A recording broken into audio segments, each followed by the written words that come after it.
What is going on out there, peeps? Okay, look, man, I'm telling you, look, it's funny because you'll always get that one oddball or two that's in the group who just want to be trolling people, or at least they're. I see people trying to push more and more people into cryptocurrency, saying that gold and silver isn't going to do anything. They'll always find that one article that is contradictive to what we're talking about. That's fine. I get it. Again, everything that I'm saying to you is my opinion and my opinion only. There are experts out there. Whenever you should make large financial decisions, you should first consult with your family is what I think you should do. So if you're married, you, your husband, your wife, talk things over about what it is you want to do. Just don't ever go out and do it independently, because it could cause some serious troubles. But if you're going to make super huge moves, I would, I tell you guys to go consult with a professional. But what I'm seeing out there is making me sick. I'm watching these articles and these interviews by people off Wall Street telling people the gold run is done. It's not going to get any higher. You don't need to go there. And now I'm watching these videos of the people on the other side saying, no, why are you listening to them? And they're making a case for why gold and silver is going to go up. These are absolutely gorgeous coins, and I have a plethora of them, and I want more.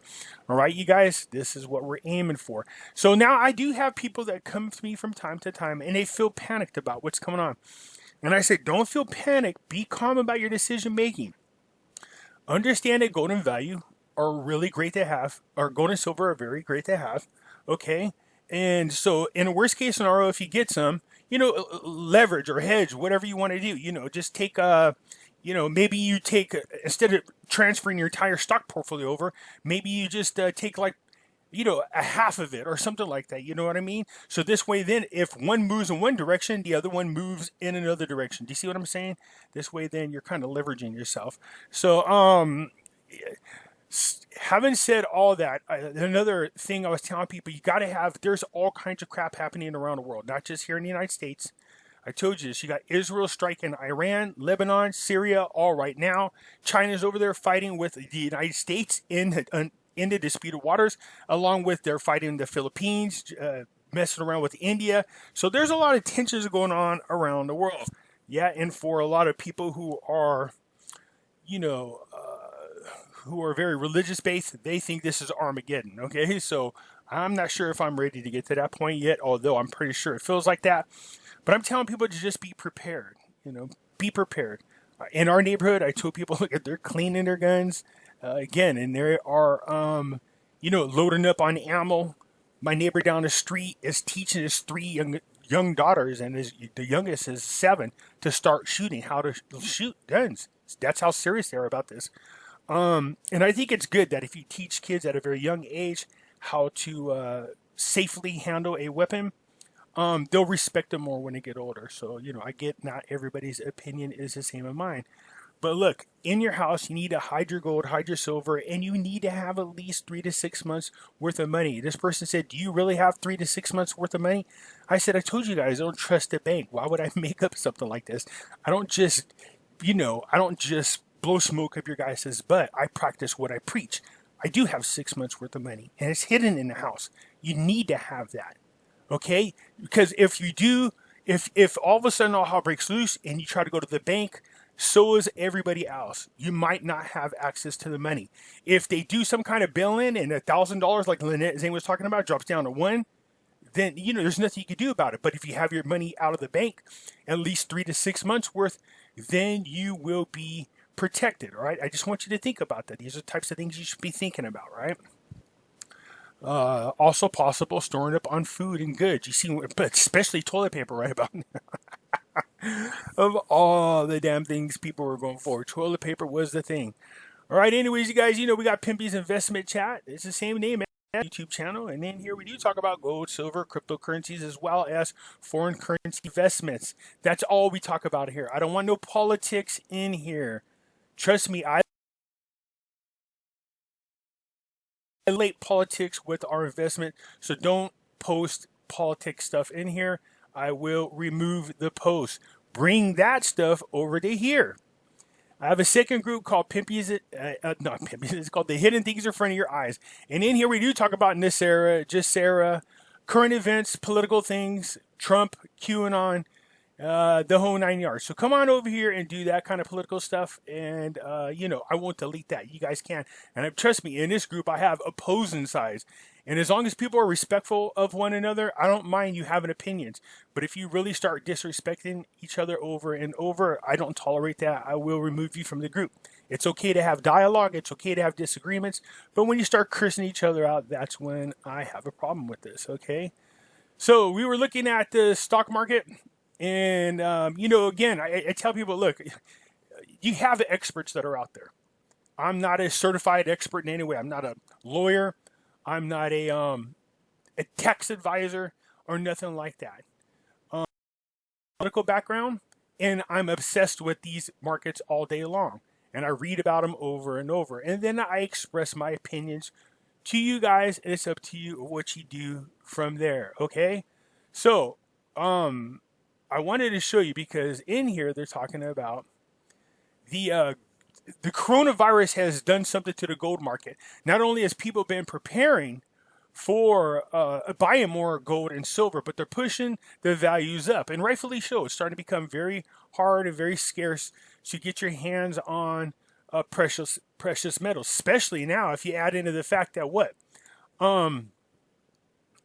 the mints are closed and we're having a coin shortage, which makes me laugh because I'm like, what do you mean a coin shortage? Every year we make billions and billions of nickels, dimes, and pennies, and you know what I mean, quarters. How could you be short on coins? That doesn't make no sense. No sense at all. So having said that, what that also is short is this. Them minting silver and gold coins. And people say, what do you think that means, Pimpy? I go, I'm sure they're going to use a coronavirus as an excuse for everything. But there's a huge part of me that really believes change in the rate of gold and silver. So they're either slowing down or stopping the release of metals. There's no way to prove that. It's just my opinion. Okay? Jim Rickards wrote this article back in 2016. See over here, May 2016. I want you to see what he's saying. Wouldn't you just love to have that pile right there? Good lordy. I want you to see what he's saying because this is back in 2016. So the question is, what is the implied non-deflationary price of gold today? I'll use the M1 of China, US, and the ECB just as a frame. The answer is $10,000 now if you have 40% backing. $10,000 an ounce is what he's talking about if you only backed 40% of the money supply with gold. $10,000 an ounce back in 2016 with only 40% gold supporting of our currencies. $10,000 an ounce back in 2016. Where do you think our money supply is today? Ever since the pandemic's come out, trillions higher. Okay? And over 50,000 if you have 100% backing of the M2, which is a broader money supply. I don't think you have to use the M2. I do think you need 100%. It's a judgment that's debatable, but even on the modest assumption of the M1 using 40% backing, gold would have to be $10,000 an ounce to support the money supply. You may or may not have a gold standard, but if you do, gold will be $10,000 an ounce. So, is it possible for us to raise the value of gold and silver and not have the gold standard? Yes, we could revalue gold and silver. You absolutely could. But just like I said, what gives $1, a $5, a $10 fiat currency, what gives it its value? Well, the government told us that was the value, and the masses accepted it. There's nothing supporting that money. That's not money, that currency. By the way, there is a difference between money and currency. I want to bring that up. Okay? Currencies like your paper money, your fiat dollars, those are backed by promises. That's it. Nothing else supports them. Money, on the other hand, you have good money and bad money. Good money is precious metals like gold and silver. That is good money. That's money. Bad money is currencies, fiat currencies, okay? So, anyways, there is a difference. Gold and silver are the only true items recognized as money legally around the world. Not your currencies. Money. Okay? So this is in 2016, and Rickards is saying that, hey, if 40% of the money supply is backed by gold, it would raise the value to $10,000 an ounce. That was in 2016, several trillions of dollars 4 years later. You can only imagine what the real value of gold and silver is. Now, I bring that up because there's a couple other things, and I will leave the link to these articles so you guys can come check them out and read for yourself. They're very good reads. Like I said, I don't just tell you my opinion. I mean, I share it with you, but I also give you the links so you could go and read these things yourself and help, inform yourself so you could come up with your own, your own decision, your own opinion on that. And it's okay if some people disagree. Sometimes I don't read things the way other people see it. And so, that's what's so good about debate. So listen to these guys. I'm doing great, Mike, and it's great to be back with both of you. This will be fun. Yeah, it looks like for you, it's, there's no break from work for the weary. You're hard at it still. Yeah, so. Not when gold and silver are running. Right.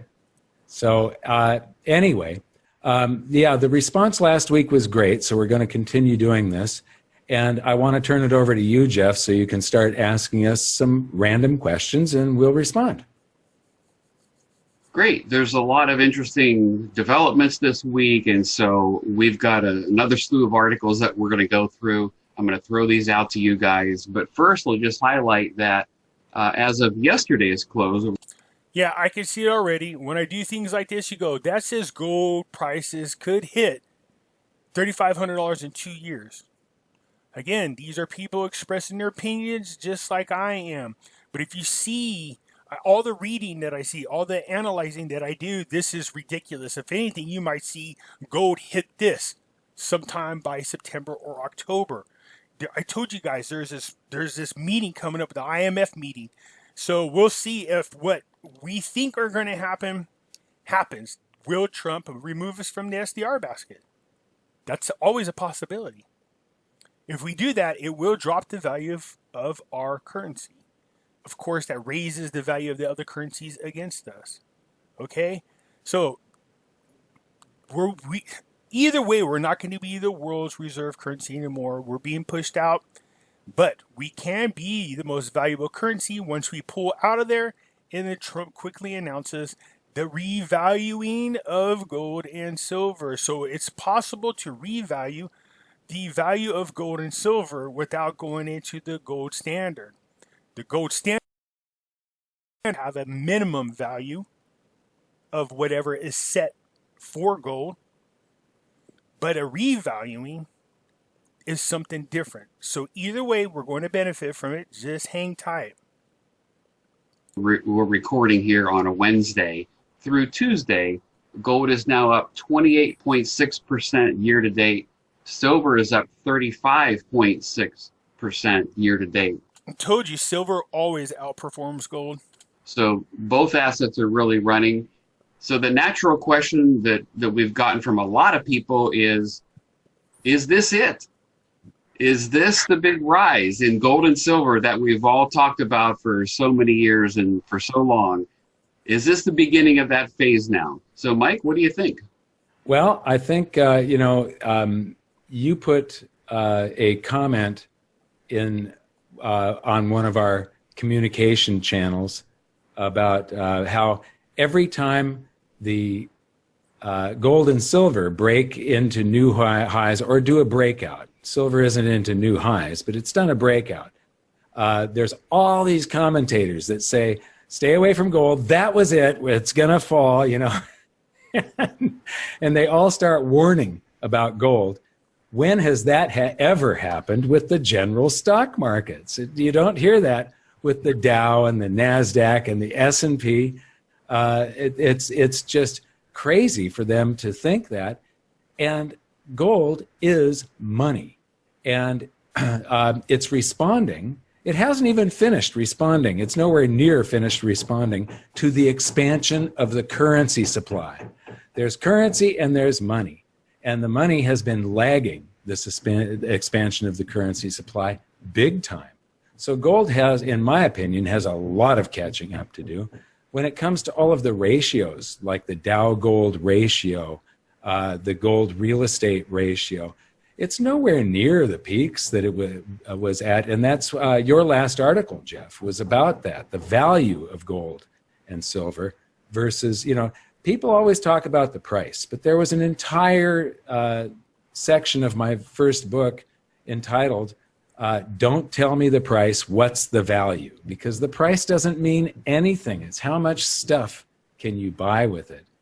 And gold and silver have a long way to run. It's going to be choppy. But Chris, what's your opinion on this? Oh, yeah, we're just getting at the beginning of all this. And it's kind of a long answer, but the simplest way I can put it is the central banks are cornered. There's nothing they can do but print. There is no alternative to printing. So that's what they're going to do. As they do that, they deform all sorts of markets, but the biggest market they deform is the bond market. And now if you take a chart of gold's price relative to the amount of negative yielding bond debt out there in the world, it's a ridiculously high correlation. So you remember, Mike, you and I had to put up with this for years. Oh, don't hold gold. It doesn't pay any interest. Well, now we can say, yeah, but at least it doesn't cost you negative interest, right? And so what happens when you get that negative interest rate environment, you get big money moving into gold. We've just started to see some of the first articles coming out about how private money, this is family offices, pensions starting to say, hey, maybe, So the big money, when it starts to move into gold, that tells you we're at the beginning of this whole thing. And I don't think they've even really started yet, but except at the very, very beginning of that. So negative interest rates, I see more of those coming. That's why I think gold is just getting started.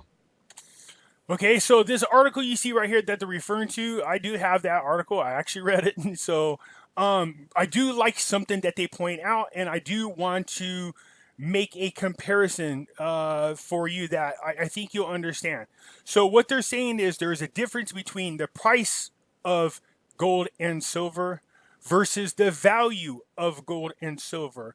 In other words, if gold and silver do not decouple from the stock market, then even if it does go up in value, it does no good because you still could buy the same amount of things with gold and silver that you did even when the price rises, okay? So if the value of stocks and real estate drop and there's a decoupling and gold and silver goes up, that means you could buy more with your gold and silver. That's what they're talking about.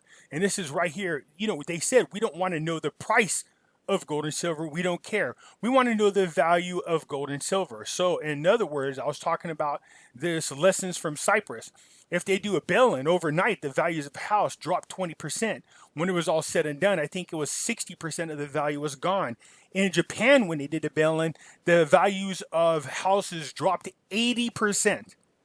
So if you're holding on to your gold and silver and it goes up in value, but all of a sudden you see real estate drop down 40, 60, 80%, that means your gold value is increased. You can buy a lot more with it. In other words, you could turn around, you might own one house right now, but your gold and silver, when it's all said and done, will allow you, once the house values drop, to buy multiple houses that you could retire on. Do you see what I'm saying? You could buy more things with your gold and silver because they'll have more value. So that's when they say there's a difference between a price, a good price. What is the price or what is the value? So what we want is an increase in the value of gold and silver. That's why when I keep watching it on the stock market, I don't like when gold and silver has the same behavioral patterns as the stock market. We want them to separate. And no, they have been separating from time to time, but even so, like today, they seem to be following slightly the trend of the market. The market seems to be dropping right now. But again, smart people are running to gold and silver. So when you're investing on that, you can't allow your emotions to go, oh my God, it's dropping, it dropped $50 or $60. Who cares? That doesn't mean anything. Just hang tight. Sooner or later, you're going to see the rush for gold and silver as more and more people around the world are waking up to this. They know what is going on. This is the largest transformation of wealth.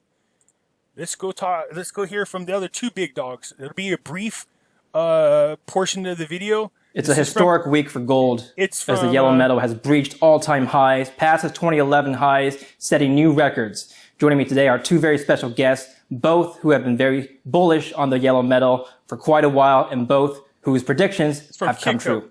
Joining me today is Jim Rickards, best-selling author, and Peter Schiff, CEO of Euro Pacific Capital. Gentlemen, it's an honor to have both of you together at the same time. Welcome. Real quick, Jim. Let's start with you, Peter. You've called Jim Rickards right here. He's the guy I read that article over there where he said, back in 2016, if 40% of the currency was backed by gold, it would be about $10,000 an ounce. That's that gentleman there. That's over there is Peter Schiff. So Jim Rickards and Peter Schiff have been fighting with the so-called experts for the last 12, 16 years, telling people to move into gold and silver. And they mock these guys, they mock these guys, they mock these guys. Now everybody's listening to them. Now all of a sudden, for gold to hit much higher levels for quite a while. Tell me about what your initial reaction was when you first saw that 1900, 1920 level this week. Well, I'm surprised it's actually taken this long to get here, because the last time we were in this area, it was 2011. And a lot has happened in the last decade almost. We've certainly printed a lot of money. And I think the world should now be able to figure out what should have been obvious back then, but wasn't for whatever reason. And that's that the Fed has moved into a policy from which it can never extricate itself. When we went to zero, when we did QE, people initially thought it was temporary and that the Fed could normalize rates and shrink its balance sheet. And I said from the beginning that that was impossible. And I think the markets are now beginning to realize that I was right about that. And when they contemplate a future of endless money printing and 0% interest rates forever and multi-trillion-dollar deficits funded by the Fed's printing press, it's starting to sink in, and they're getting rid of their dollars and they're buying gold. see, because people want to use it. Oh man, this happened before. It's not going to change. It happened in 1980. It happened again in 2008. It happened again in 2011. And the gold prices and silver prices always drop. I said, this is not the same thing. This is not even remotely close to the same thing. We have a worldwide economical crash, not just here in the United States. We have central banks around the world pumping out money like it's candy. We have quantitative easing, zero, in some case negative interest rates. And you still think this is the same as 1980, 2008, 2009, or 2011? Yeah, go ahead. Keep saying that. Go pump your money into stocks and let's see where you are. Jim, you as well, you've called for new highs for gold. Tell us about how the current price level fits with your macroeconomic thesis. Well, it's a big increase in particularly a pretty short period of time. Peter's right, it's been a long haul from 2011. But the thing I would point out is that there are bull markets and bear markets, and in basically any tradable instrument or commodity, or I consider gold to be a form of money. But what we're really talking about when we say, gold is up, what we're talking about the dollar price of gold. And I view it as a cross exchange rate. People talk about the dollar, the euro dollar exchange rate. The euro is now $1.17. Well, there's a dollar gold exchange rate, and that's the dollar price of gold. So they're just alternative forms of money where people get to express a liquidity preference or a credit preference, if you will, if you're concerned about if you're losing confidence in the dollar. But the first great bull market was 1971 to 1980. It lasted 9 years, and gold went up 2,200%. The second great bull market was from 1999 to 2011. Gold went up at just a little under 700%. But in between, you had a bear market from 1980 to 1999. So a long one, almost 20 years. Gold dropped from $800 to $250 at the bottom in 1999.